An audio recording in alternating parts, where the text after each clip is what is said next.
আসসালামু আলাইকুম। আজকের এই ভিডিওতে আমি তোমার দাখিল 2026 পরীক্ষার জন্য কোরআন মাজিদের একটা সুপার সাজেশন দিব, সেই সাথে গাইডলাইন দিয়ে দিব কিভাবে তুমি পড়বা, কিভাবে পড়লে তুমি ভালো নাম্বার পাইতে পারো, এ প্লাস পাইতে পারো, আর অবস্থা বেশি খারাপ হলে তুমি কি করবা, সব বিষয়ে এখানে আলোচনা করবে। তো প্রথমেই দেখো, আমি এখানে তোমার দুইটা ক্যাটাগরিতে সিলেক্ট করছি। একটা হচ্ছে যাদের অবস্থা বেশি খারাপ, কোরআনে অবস্থা খারাপ খুব কম মানুষই আছে, তবেও যদি থাকে তাদের জন্য হচ্ছে লাল মার্কিং গুলো পড়লেই তোমার হয়ে যাবে। আর যারা এ প্লাস পাইতে চাও তারা এই সবগুলা পড়বা। এখন তোমাকে একটু মানদণ্ডটা বুঝাই কত সহজ এ প্লাস পাওয়া। দেখো, এমসিকিউতেই আছে তোমার 40 নাম্বার।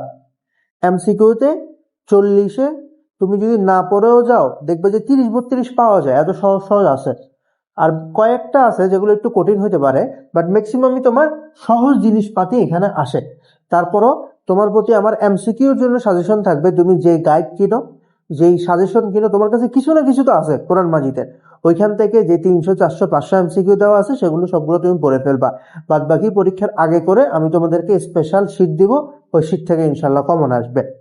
তাহলে এখানে আমি ধরে নিলাম তুমি 40-এ অত বেশি ব্রিলিয়ান্ট না পাইলে, অত বেশি ব্রিলিয়ান্ট না হলে তুমি 40-এ 36 পাইলে, 40-এ 40 পাইলে না, বাট অনেকেই 40-এ 40 পেয়ে যাবে ইনশাল্লাহ।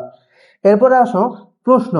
আয়াতে, আয়াতের ভিতরে দুইটা বিভাগ আছে, একটা হচ্ছে সূরা বাকারা আর একটা হচ্ছে সূরা আল ইমরান। তো তোমাদের অবস্থা যাদের বেশি খারাপ আর কি, কোনো মতো পাঁচটা দরকার, তারা এই রেড মার্কে অংশগুলো পড়ে ফেলবা। প্রশ্ন নাম্বার দেওয়া আছে লেকচার গাইড অনুসারে। কারো যদি লেকচার গাইড না থাকে তাহলে আমি পিডিএফ দিয়ে দিব, ডিসক্রিপশন চেক করলে পাবা, ওইখান থেকে দেখে নিও, সমস্যা নেই। তাহলে তোমার এখানে আছে 40 নাম্বার। 40 নাম্বারের ভিতরে কি কি জিনিস থাকে? ফার্স্টে থাকে তোমার অনুবাদ, সেটা হচ্ছে 5 নাম্বার থাকবে। 2 নম্বরে থাকবে প্রশ্ন, যেটা ওই অনুবাদ সংক্রান্ত, তাহলে সেখানে থাকে 3 নাম্বার। এই প্রশ্নটা মোটামুটি তোমরা আধা পৃষ্ঠা থেকে উপর 1 পৃষ্ঠার কাছাকাছি লিখবা, এবং এই প্রশ্নটা খুবই ইজি, তুমি না পারলেও কিছু না কিছু লিখে দিয়ে আসার চেষ্টা করবা, নাম্বার পেয়ে যাবা।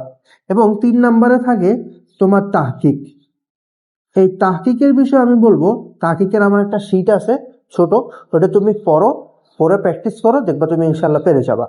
তাহলে এই তোমার অনুবাদ, প্রশ্ন, তাহকিক এগুলো থাকবে তোমার এই আয়াত অংশের ভিতর। এবং এই পার্টটাই তোমাদের কাছে হার্ড লাগে, যেহেতু অনেকের অর্থ মনে থাকে না, অনেকে তাহকিক করতে পারো না। তো তুমি যদি বেশি বাজে না হও, তুমি মোটামুটি এখানে 40-এর ভিতর তাও 30 পেয়ে যাবা ইনশাল্লাহ।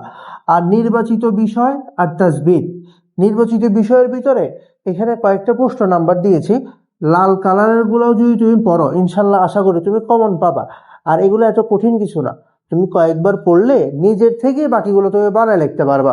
আবার তাসবিদের ক্ষেত্রেও সেম, ওই নুনে সাকিন, তারপর হচ্ছে মিম সাকিন, র বারিক, এই জিনিসগুলাই যেগুলো তুমি ছোটবেলায় মক্তবে পড়ছো, কোথাও না কোথাও পড়ছো।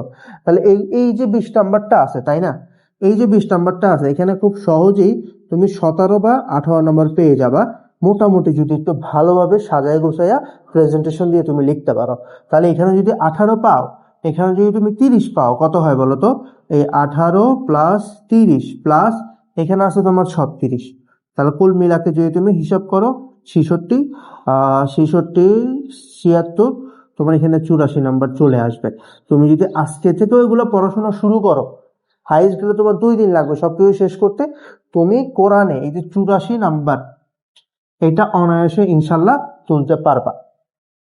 তোমাকে সম্পূর্ণ গাইডলাইন, প্ল্যান সবকিছু সাজাই দিয়ে দিছি, রেড মার্কিং করে গুলাও দিয়ে দিছি। তুমি যদি একদম কি বলে একদম না পারা লেভেলে থাকো, তাহলে শুধু এই রেড কালার মার্কিং গুলো পড়িও, তাহলে ইনশাল্লাহ তোমার হয়ে যাবে। আর বাদ বাকি সামনে আমি তোমাদেরকে একটা 6 দিন বা 7 দিনের একটা চ্যালেঞ্জ দিব, ওইখানে আমি সবগুলা পড়া সাজাই দিব, কোন দিন কি পড়বা। ওই 7 দিনে আরবির যে 5টা সাবজেক্ট আছে, 5টা সাবজেক্ট তুমি কমপ্লিট করতে পারবা ইনশাল্লাহ।